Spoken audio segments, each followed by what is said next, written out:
Welcome, everyone. This is Ron Stram, Dr. Stram. I'm with my colleague and partner, Dr. Korey DiRoma, and we will be talking to you about an update on COVID-19, some of the statistics that are on about COVID-19.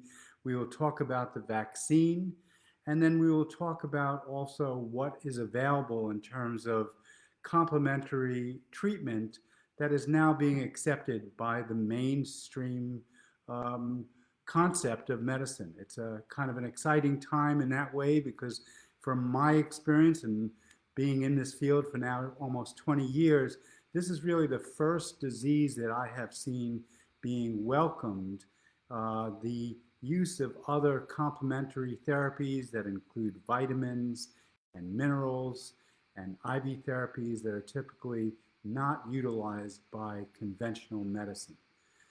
That being said, I'm going to introduce my colleague and partner, Dr. Korey DiRoma, who will start with just giving some updates on COVID-19.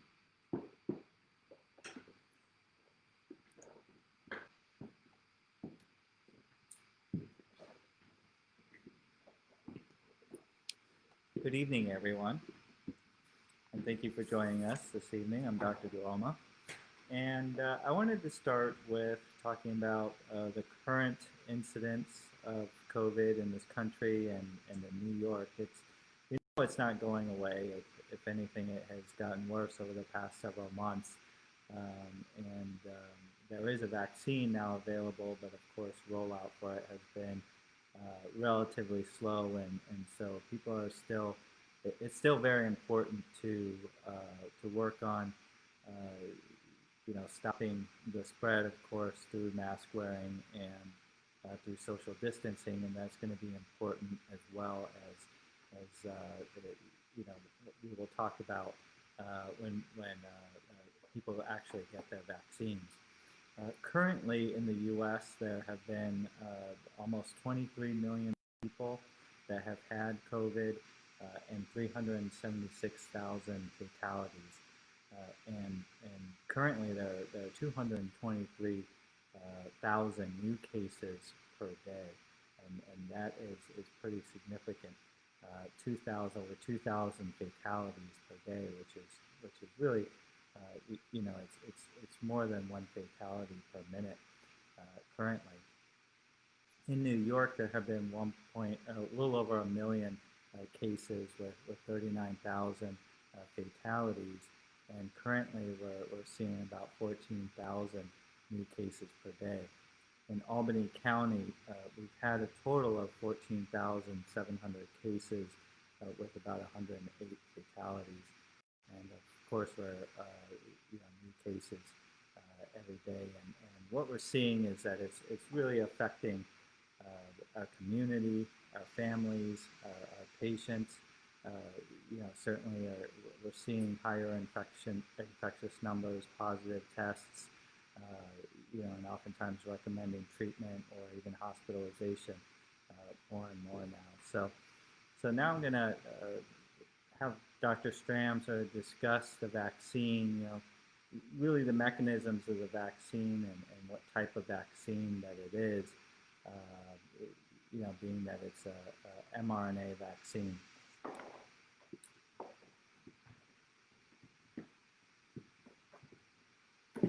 Thank you, Dr. DiRoma. Please make a comment. If you don't hear us, just tell us so that this way we can make sure that the information is getting out there. So if you do hear me now, please say that. I do want to comment first on the fact that the numbers of cases and the numbers of deaths, sometimes when they are so overwhelmingly large, we tend to almost not hear them. We tend to use as a defense the fact that it's just too many people to think about. So what I want to say is this is the time that you then think about your neighbor, your loved one, someone close to you, and think about that image when it comes to protecting them and taking care of them. Because this is about us taking care of each other, and this is how we will get through this. So to talk about that, I do want to talk about the vaccine. So what is the vaccine? The vaccine is an mRNA vaccine. It's a messenger RNA vaccine. It is quite remarkable how fast this vaccine came into fruition and into use. It's the fastest vaccine that actually has ever been put to market. And some would say, well, that could be dangerous. But in fact, it's because of the funding that was available to the companies that basically did the research and development alongside the manufacturing that allowed it to be put to market and put to use so rapidly. It is a messenger RNA vaccine that encodes for the specific protein, it's called the spike protein, that is what attaches to the cells of our body and most specifically to our gut, to our respiratory tract. And then that messenger RNA tells our body to make this protein, which is foreign, which then we entail make antibodies to that. So it is not a live virus. It is not even an attenuated or a killed virus. It is only a piece of a virus. So in fact, one cannot get infected by COVID-19 by getting the vaccination. Since it is an RNA vaccine, that is why it actually is relatively unstable when in any kind of room temperature. So both the Moderna vaccine, which requires a freezing temperature to keep it stored, and the Pfizer vaccine, which requires ultra freezing at temperatures of 60 degrees below centigrade, is because that's why it has to be stored. It is stored in what's called a fat soluble molecule that keeps it safe. But with that, it's preserved in a ethylene glycol substance, which is actually antifreeze, and polysorbate is similar. So people that have any kind of reactions to those ingredients, it is then contraindicated. The antibody response from the vaccine typically gives us antibodies within the first 10 days of the vaccination. Up until you get your second vaccine dose, there is about a 50% reduction in infectivity rate. And then after the second vaccine dose, about a week after that second dose, it is believed that we gain full immunity. And that is where, at least according to the statistics of both the Pfizer and Moderna vaccine, about 95% of people will not get the disease. And out of those 5% that do, the disease is much less problematic. And so, will you test positive from a PCR test if you get the vaccine? So the answer is no. In other words, if you get a nasal swab and you had gotten the vaccine, you will not become positive unless you are positive by some exposure beforehand, an asymptomatic carrier or someone that you are exposed to.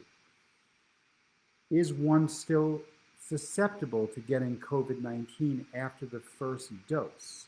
And the answer is yes, you are, because you're at least even after 3 weeks, which is for Pfizer for the second dose, or 4 weeks for Moderna, you can still get COVID because you're still not fully immunized. When is it possible to stop wearing a mask? And that's where what we believe and what we know is that until herd immunity develops, then we won't be able to stop wearing masks, because we, at this point, only know that the vaccine itself prevents us from getting ill, but it may not prevent us from still being asymptomatic carriers. Now, That herd immunity, and I'll have Dr. DiRoma talk to you a little bit about what herd immunity is. That herd immunity requires about 85 to 90% of the population to get vaccinated. Now, that requires more than what is currently even foreseen, because the vaccine is not yet approved for those under 18 years old for the Moderna vaccine and under 16 for Pfizer, and they account for somewhere around a quarter of our population. So right now, it's getting the people that are most at risk, healthcare workers, the elderly, and now over 65, people at risk like in schools and workers. But that's where we are in this. And then I'm going to say that the most common side effects are a sore arm. That is the most common, and typically what I recommend is take Motrin either right prior to getting the vaccination, or maybe an hour or so after, or right when you got it, and then take it again, typically another dose, and that seems to help alleviate some of the pain from the injection site. The other more common side effects are fatigue, headache, fever, and malaise. Fatigue is about 70% of people actually describe it. Headache is about 65%. Fever is about 15%. Muscle pain also about 70%. And joint pain about half of people. Right now, currently, there have been 9 million vaccinations given. So, a good amount of vaccinations, 23 million worldwide. And out of those cases, there have been 29 anaphylactic reactions requiring acute intervention, and out of any of those, none of them suffered death, but 4 of them were in the ICU. That rate is somewhere around 11 people per 1 million doses, and that is higher than it is for the flu vaccine currently, which is just about 1 out of 1 million. But so those are some of the issues that we are sort of anticipating in terms of questions. I'm now going to let my colleague, partner, Dr. DiRoma, talk to you a little bit about herd immunity, and there you go.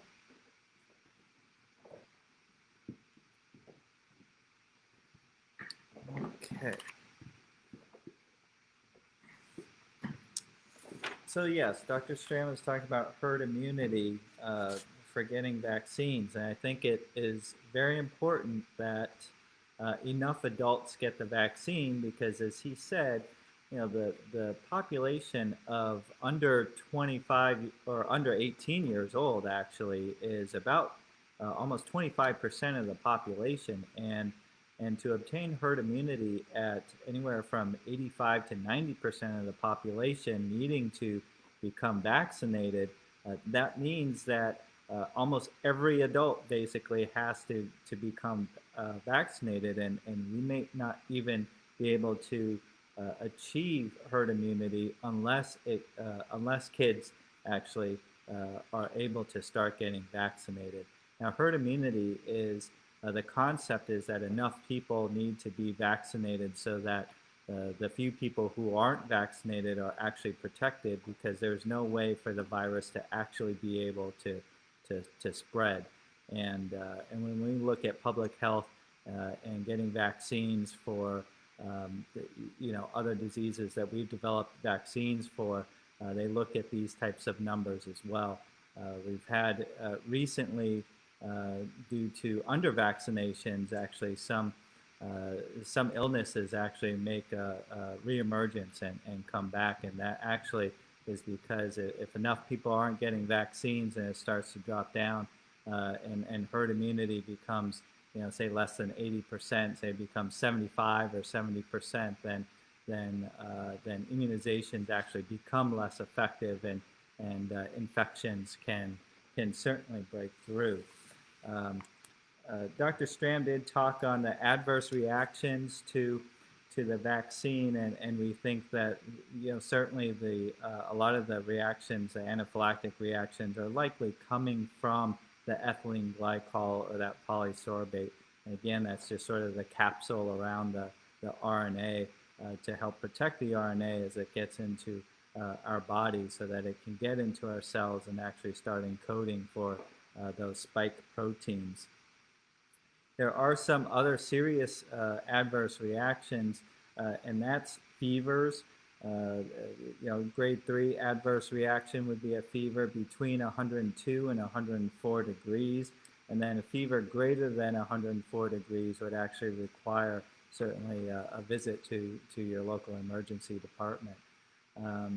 Some other questions: if your partner does not get the vaccine, are they still susceptible to getting COVID, even if you got the vaccine? And yes, we believe that until you do get the vaccine, everybody is going to be susceptible. And again, it's not until really this idea of herd immunity is achieved that we start to gain more protection. And really, we're going to start to know that once we see the numbers start to drop. Right now, of course, the numbers and the infection rates are the highest that they've been even since the beginning of the outbreak in March. So really, it's about we're going to see another flattening once more of these vaccines are given, and then we're going to start to see the numbers likely go down, and that's how we know that it's working, and that at some point in the future we'll be able to probably resume a lot of our normal social activities, and hopefully not having to wear masks and that type of thing too. Can you get other vaccines? People who either for shingles vaccine or pneumovax vaccine, and the recommendation is that you shouldn't get a vaccine either 2 weeks before the first vaccine or 2 weeks after the vaccine, and certainly in between the time, because of the 2 weeks. Again, the timing between first and second dose, it wouldn't make sense to get another vaccine in between that time. So it's 2 weeks prior to the first, and then 2 weeks after the second vaccine. So I think we covered, for the most part, the vaccines. I'm going to have Dr. Stram then start to talk about some of the treatments that we've been looking at to sort of help with both prophylaxis and as people actually do have symptoms of COVID, and some of the natural things that we can utilize.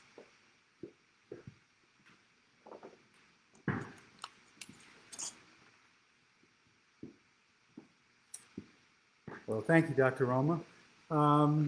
So another question I know will probably come up is, if I have Lyme disease, should I get the vaccine? And our answer to that is yes, because getting COVID while having Lyme will make you much more susceptible to being sicker. So I do want to talk about some of the treatments that are out there that are actually being utilized by many of the major medical centers throughout the country.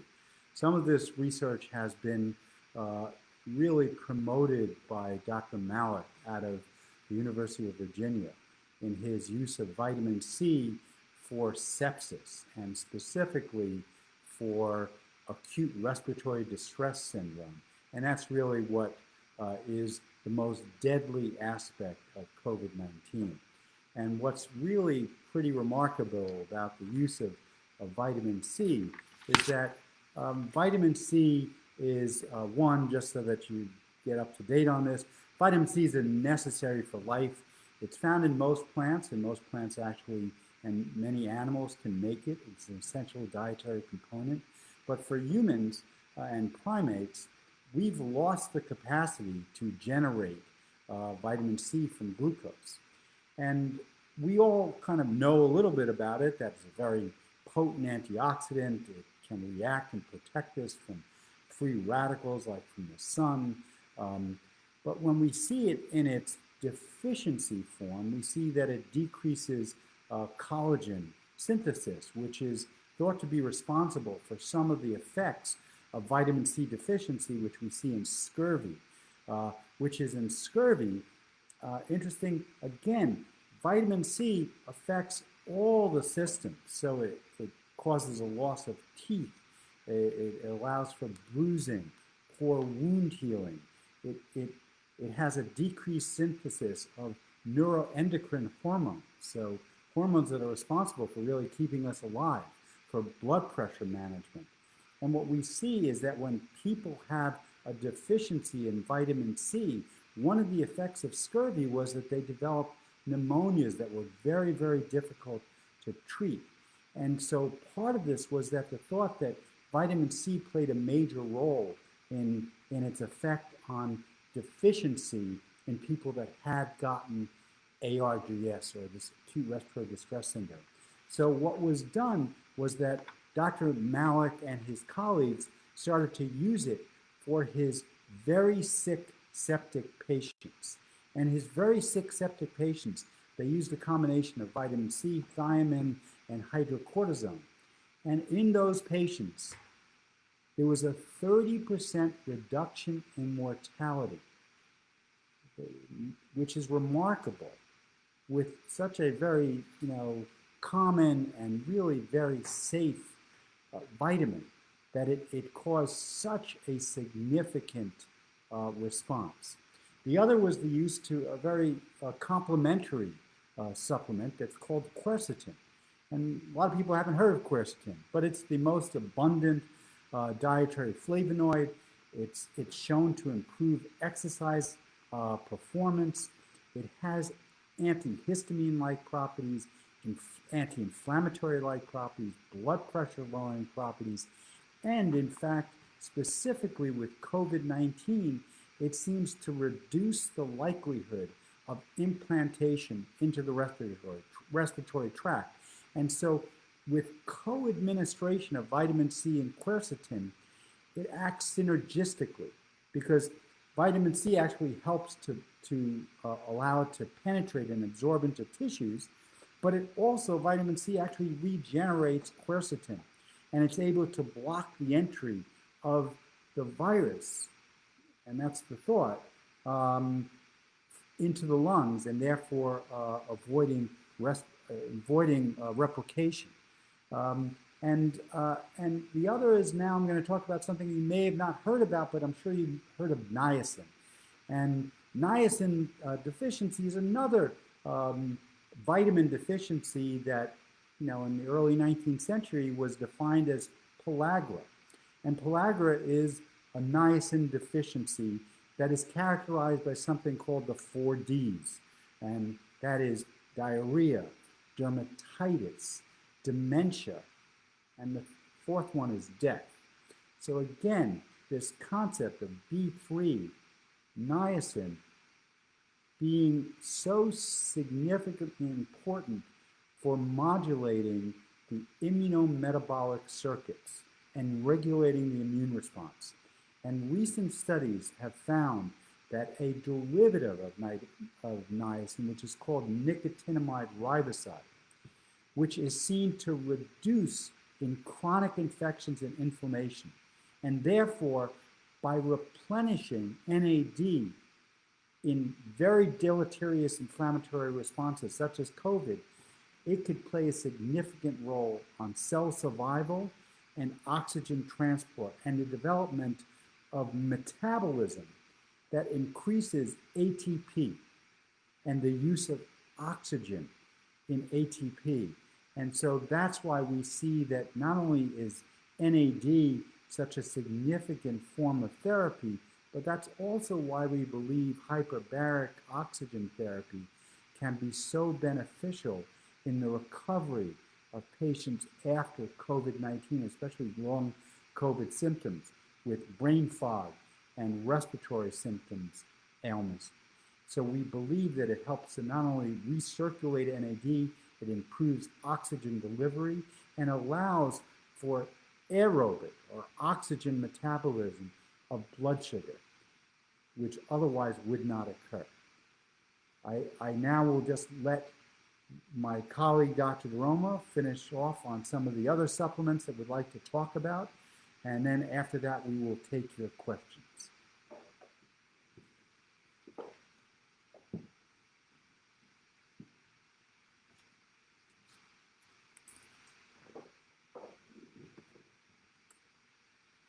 Yes, I'm going to touch on a couple of nutrients that are very well known, but that can be helpful for COVID. And one of the things that I wanted to speak about is inflammation. Inflammation is something that we see with this viral infection, COVID. It is one of the main reasons that people are actually having symptoms, one of the main reasons for complications. And that inflammation is really in part due to how the immune system not only tries to fight the virus, but tries to fight the damage caused by the virus, the cellular damage caused by the virus, just because of how viruses replicate and then reproduce. They actually have to burst out of cells, and that actually causes an inflammatory response. You may have heard of something called a cytokine storm.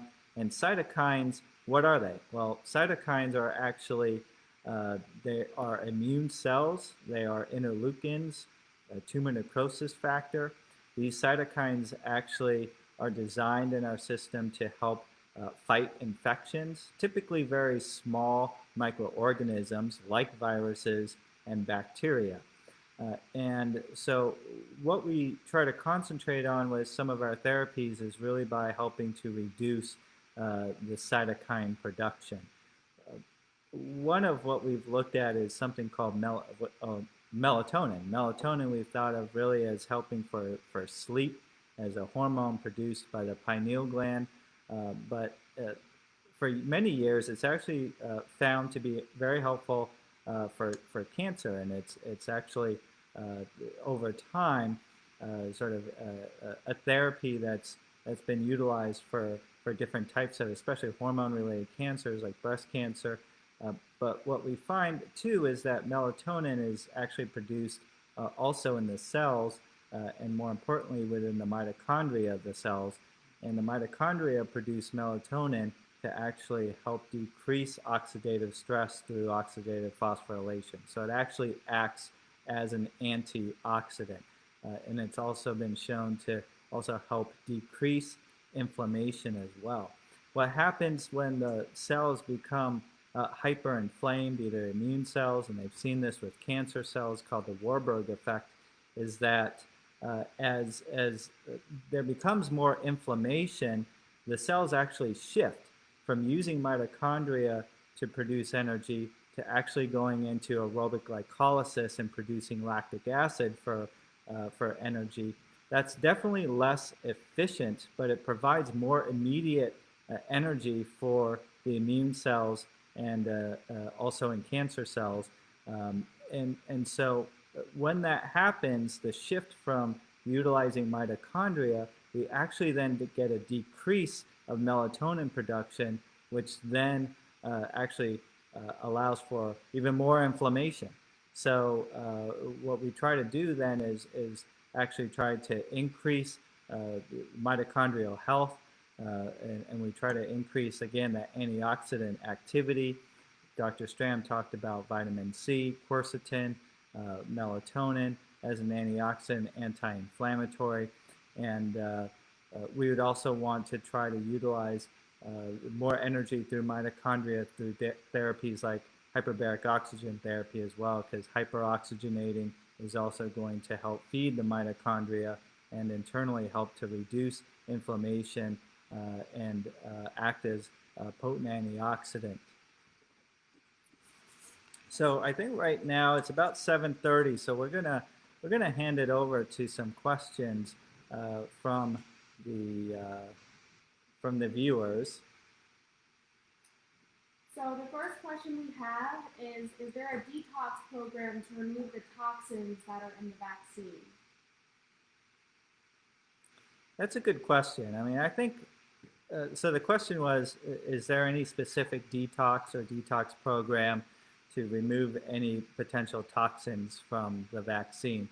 I think that for the most part, it would be a very small amount of the ethylene glycol and the polysorbate that you would actually be getting. And again, what happens is that these are rapidly broken down in your bloodstream, and then they're just going to be readily removed. So I don't think there's going to be any significant toxicity from the chemicals in the vaccine. It's going to be, most of the issues are going to be allergic reactions to those, but they should actually be cleared out of your system pretty readily. We at the Stram Center certainly do have detox protocols for heavy metals and certainly for other toxic conditions, whether it be mold or mycotoxin therapy. So whether it's, again, a lot of times the use of antioxidants such as glutathione, NAC, and things for liver support such as milk thistle can definitely help with detoxification. So the next question is concern over any sort of death from the vaccine, and if we can speak on that. So the concern of death on the vaccine, so far there is one potential fatality from the vaccine, but it is unknown whether the vaccine actually caused death. Now, this was a doctor, I believe, in Florida, OBGYN, who got the vaccine and 3 weeks later developed something called thrombocytopenia, where there was a reduction in platelets and ended up getting a hemorrhage, which caused the fatality. So again, it's still unknown whether the vaccine actually caused it. And again, this is one incident, and so far about 9 million doses given in this country and about 23 million doses given worldwide. So the next question is regarding CBD to strengthen your immune system during and after the vaccine is taken. Okay, so the next question is about utilizing CBD to strengthen the immune system before and after. So CBD actually has a very interesting property. It actually is known to decrease inflammation. There was actually a study that was recently done through the Dental College of Georgia and also the Medical College of Georgia that said CBD can reduce inflammation by actually increasing a protein, a peptide protein called apelin. And apelin actually helps to reduce inflammation. And again, this inflammation, it was shown to help reduce the cytokine storm. Also, it was shown to inhibit the virus's entry into the cells, also to reduce pulmonary inflammation, reduce fibrosis, and actually can inhibit viral replication as well. So CBD does seem to have a lot of benefits actually for this. So there is a question about those who do not want to get the vaccine because they don't believe that it's safe. Do you feel like there are any natural alternatives to protecting yourself from COVID without the vaccine? So the question was the feeling that the vaccine is unsafe and natural alternatives to protect against getting COVID. We, certainly I think that over the past year, since we've, since COVID has been around,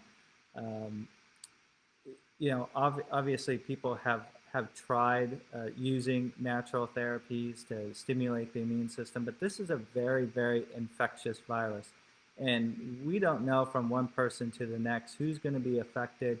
We know that there are long-term consequences, even sequelae to getting COVID, neurologic conditions, also post-COVID syndrome. So we believe that it is actually likely much safer to get the vaccine than to rely on your own immune system to try to fight the virus. So the next question is someone who has recovered from COVID and would like to know if they should get vaccinated, even if they feel like their antibodies have been enough to protect them. Okay. Would you like to answer?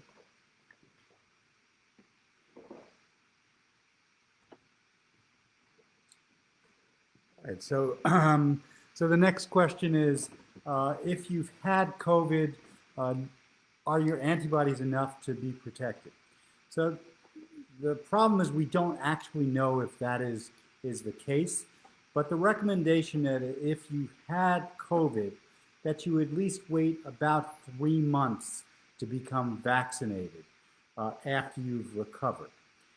That being said, more antibodies against this virus probably will help you in preventing getting the virus again, or potentially if it is mutating into another more contagious form. So right now we do believe that that is beneficial, and the concept, like Dr. DiRoma said, is that this is about herd immunity, and what we need is for much of the population to be vaccinated, not just for ourselves. It's also for those that you love and those that are your neighbors. And that's really also because if you are an asymptomatic carrier, and right now, the most common way that people are transmitting the disease is by being asymptomatic. So the fact that you don't get the disease and can infect it is really just, promotes the increase in the pandemic. So the next question is, if children do not get as sick with COVID, why should they not get the vaccine? So that's the situation with children is not to not get the vaccine. It's just right now, they have not been studied yet. The study group is really those over 16 and over 18. And that's really because they chose that because the fact is that children were not getting as sick or not nearly as sick as adults. Typically it was a short course. And so that's why that was done. But eventually children are likely to be included in the vaccination program. So someone is asking about Bell's palsy from Lyme, and they would like to know if they should get the vaccine in the opposite arm, and if that might help with their Bell's palsy. We don't know, but it can be that you may have gotten a tick bite in the same arm or the same area that then you develop Bell's palsy.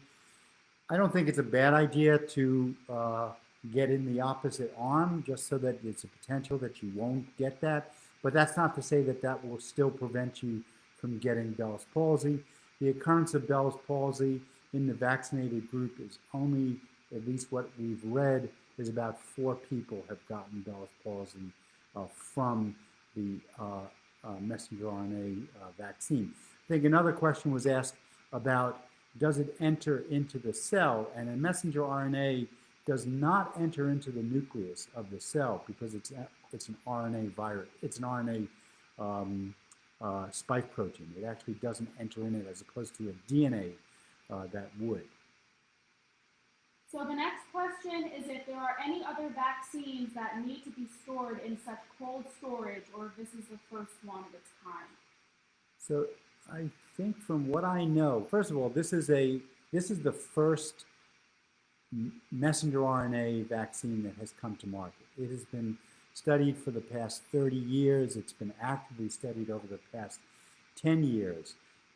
But we have never used this technology. And the reason why this technology has allowed us to make such a fast track to a vaccine is because it's able to be mass produced, as opposed to other vaccines that typically use a virus like an adenovirus or some other virus that gets a particle of the virus that you want to create antibodies.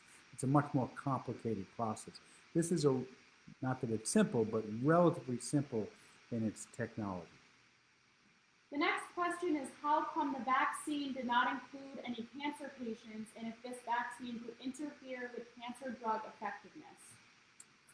So, that's a very good question. And part of that is they were trying to look to it to get those most rapidly exposed, and also not to create any kind of immune response in someone who has a hypo or low immunity as it is. One, if you are very immunosuppressed, you may not develop the antibodies necessary for the vaccine's response. And often those patients that have cancer and are undergoing cancer treatment are significantly immunosuppressed. A patient would like to know if there's any treatment for severe loss of taste and smell for a prolonged period of time. So that's another very good question. So the statistics on loss of taste and smell is actually interesting. Those people that have had actually mild disease are much more likely to have a lack of taste and smell than those who have had significant disease. And what we believe is because the virus really centers around the nose and the mouth and doesn't actually enter into the chest, where it replicates in the chest area as opposed to the mouth. In the nose area, so it replicates, and it does cause significant damage to the nose and to the sense of smell and sense of taste. And the percentages, somewhere around 80% of people that have mild cases can have that lack of smell, whereas people that have severe disease, it's maybe about 8 or 9%. So some of the techniques that we have utilized to help people with that is the use of fish oil. Fish oil has been found to be somewhat helpful for that, and also the use of essential oils to stimulate the nose and the sense of smell, because it's such pungent and strong odors. What it is it's actually a technique where you use certain essential oils, clove, eucalyptus, cinnamon, peppermint, very strong and different type of smells, lemon, and you practice, you put it in your nose, and you smell it for about 15 seconds, and then you just try to identify it with your brain that you're smelling this. And it's really almost retraining. But it is not an insignificant problem because people tend to lose their desire to eat. It is a very important concept because, if you lose your sense of smell and you leave the gas stove on, you don't smell the gas coming out. So it is very significant, and one that we believe that at least that has some benefit. Also, what would be essentially somewhat contraindicated in that case would be taking zinc lozenges, because zinc lozenges actually they also increase that inflammatory response in the smell and nasal areas, so that therefore zinc lozenges would be contraindicated, not zinc capsules or supplements. The next question asks if the vaccine needs to be administered annually and if we are going to become a site for vaccination. So that's a good question, and one we are applying to be a site for the vaccination because, again, we believe in the vaccination. I myself have been vaccinated. Actually, half of our staff has already been vaccinated. Dr. DiRoma will be vaccinated on Monday, and I will be getting my second vaccine towards the end of the month. So we certainly support it. We will be looking to get to become a vaccination site. And I'm sorry. Annual vaccination. So yeah, good question. So what we know is that at least right now, those people that got COVID, antibodies seem to still be present about 7 to 8 months into the disease. So the idea is that the vaccine should at least keep you immunized for about 8 months to a year, but it still may be necessary to get revaccinated on a yearly basis. And again, we don't know in terms of if there is going to be a genetic mutation of the virus that would be requiring a different vaccine. I think a question I see is about vitamin D, and I'm going to let Dr. DiRoma talk a little bit about vitamin D.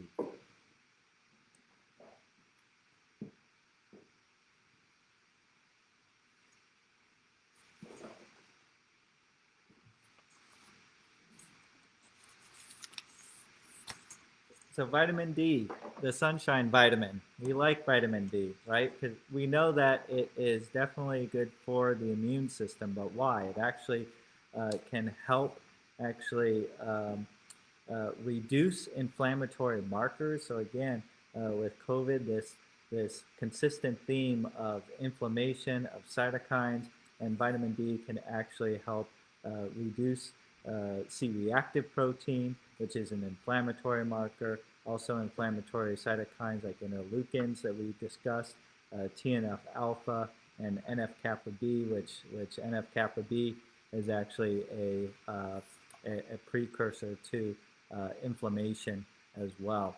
Vitamin D also specifically for COVID helps to protect against acute respiratory distress by actually helping the lung cells produce surfactant, and surfactant is actually protective for lung cells. Also, because of this, you know, when vitamin D is actually very low, we are potentially more susceptible to inflammation, a reduction in surfactant production, and therefore an increase of the effect of the inflammatory response. There have been studies that have looked at levels of vitamin D in those who were hospitalized with symptoms, and what they found was that people with vitamin D levels below 30, typically the normal range is between 30 and 100, and those with ranges below 30 actually had more complications, and there was actually increased mortality as well, where those at the higher levels of vitamin D, no fatalities were seen at levels above 30. So we do believe that vitamin D is actually a very important supplement to take, and typically we want optimal blood levels to be between 50 to 80. So there is a question about which companies providing the vaccine is safer, and if we recommend one or the other. So which company is safer? Do we recommend one or the other? I believe that both, because they are both mRNA vaccines, they have very similar side effect profiles, and so far there isn't really any difference between the two. Currently, Moderna is being offered, Pfizer is being offered. Certainly there's some refrigeration and other prep involved with giving the vaccine, but as far as safety, they both seem to be about the same. Regarding the new strain from the UK and that is now in Saratoga, has it been found that this vaccine covers this new strain? Yes, it looks like that so far this vaccine there isn't enough of a genetic mutation or a change in the spike protein to actually make the vaccine ineffective. So right now it does look like that these current vaccines are effective for these current mutations. There's a question about blood types hypothesis, and if any blood type, specifically O, can be somewhat protective about the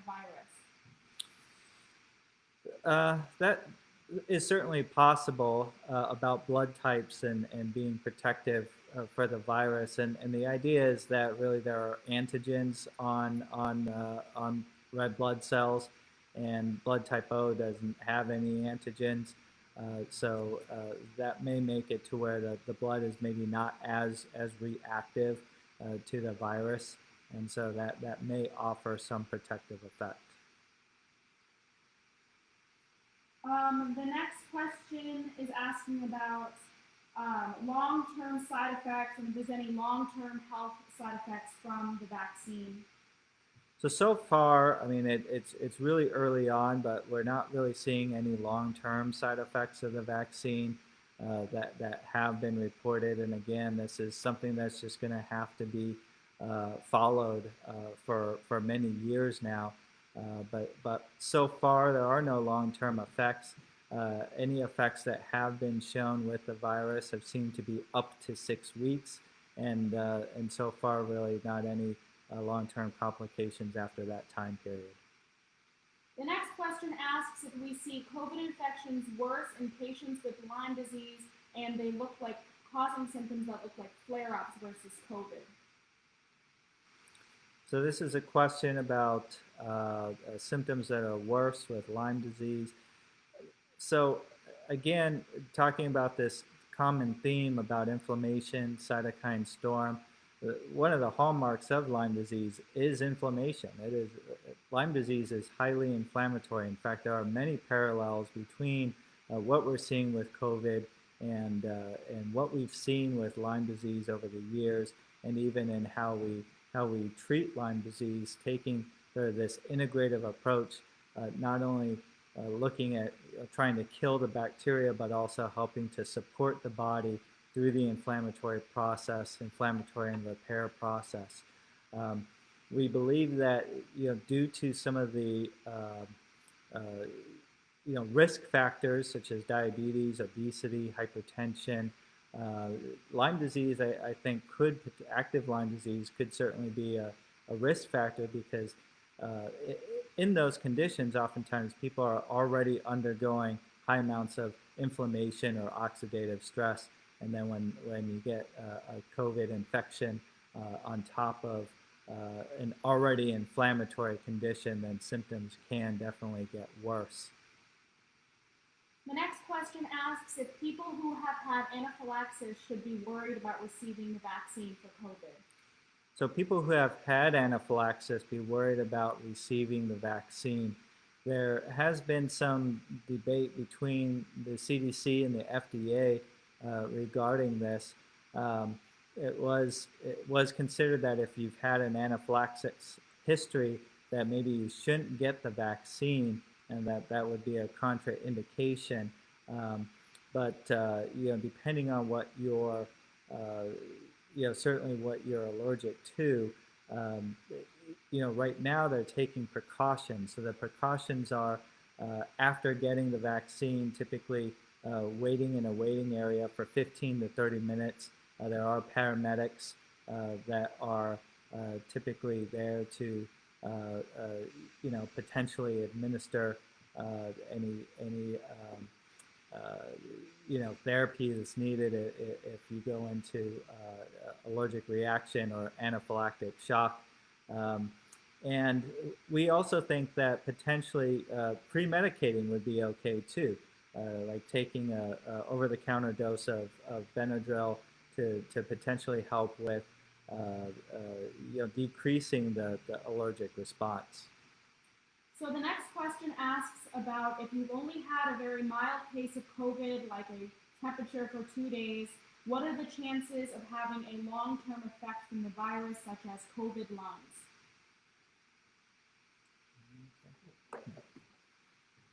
I'll have my colleague, Dr. Stram, answer that question.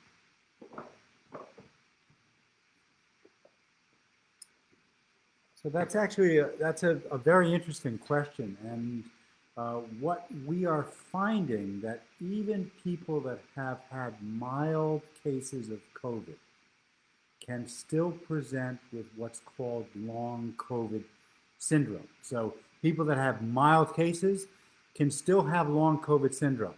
Some of it is the brain fog that people say. The lung issues probably less, because if it didn't affect your lung, likely it will not continue to then present itself later when the replication of the virus is lower. But that's not to say about that if you had problems with COVID on a mild case, and then now start feeling that you have some brain fog, memory loss, that we do think is part of the sort of cytokine storm that is related. I do want to say this before we even answer another question, and that is what this has done to us as a society, as a country, in terms of just the anxiety, the real concern, the depression, the isolation. And that has been a significant impact on us as a society, as a population. And what I will tell you is no matter what, if you reach out to your neighbors, to your loved ones, to your friends, and give them your support. It will come back around if you need that. Because I think right now, we need to make sure that we show the love and care that we have for our neighbors, and to see how much we really, as a society, depend on that, depend on people. So there's a question about someone who's asking if she's been advised in the past to not get the flu shot. Should the same be given to this vaccine? That's another very good question. So, one, the flu, in most cases, unless you're very old or very, very young, which is different than COVID, the responses can be pretty deadly. It doesn't require such a large herd immunity because it just seems not to be as contagious as COVID. So the quick answer to that is this is a different virus. This is a much more deadlier virus, much more contagious virus, especially because of the asymptomatic rate of its contagiousness, that I do think that, yes, in this case, we would really recommend that you get the vaccine. I know I see a question by one of our esteemed colleagues about the dose of melatonin. The recommended dose right now for people that are not infected, not sick, is about 3 milligrams of a prolonged release form. If you start getting sick with COVID, the dosing goes up. And typically the recommendation is somewhere between 6 milligrams of the prolonged release form and 10 milligrams of the acute acting form. There's someone who's asking if they can keep their same regimen of supplements while being on the vaccine. Yes, I mean, there's no contraindication of that while you're getting the vaccine. And, from what we know, and my experience as well, is that, the first vaccine shot is typically relatively, simple and easy for most people. And it's really the second shot that tends to raise the higher level of antibodies and give people more symptoms. For those who are pregnant and are breastfeeding, what do you recommend for vaccines? So right now, for pregnant women, the vaccine is contraindicated. It's more that we don't know. And until there's more research right now, that's why everybody around you needs to be vaccinated so you don't get sick from one of us. How can the vaccine affect people with heart conditions? So, it depends on what your heart condition is. I mean, if you have, this is a broad topic, right? If your heart condition is that you have a septic valve because of some issue that you had, that's a different issue, and that it certainly could affect it. But for most people that have had heart attack or heart disease, the vaccine should not make any difference. And in fact, you would be one of the people that would be more susceptible for the potential severe consequences of COVID if you get it. So we're going to take one more question, and then after that, we're going to wrap it up. So one more question.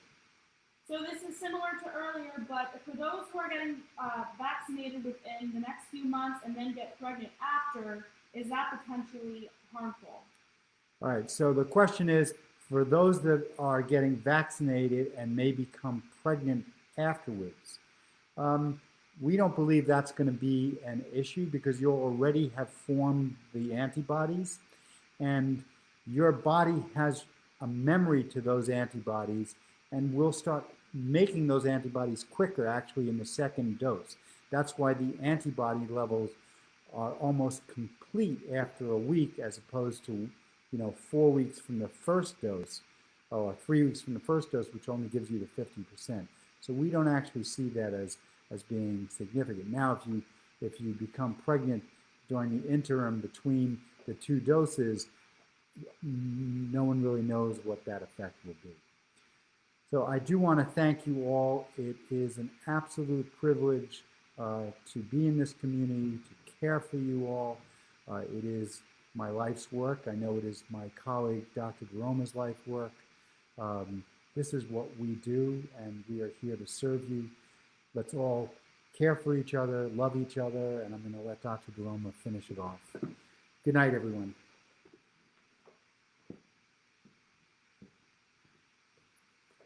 Yes, thank you for your attention tonight. It was a pleasure giving the information out. Again, we're always here, and you can contact us if you have certainly any further questions. Good night, everybody.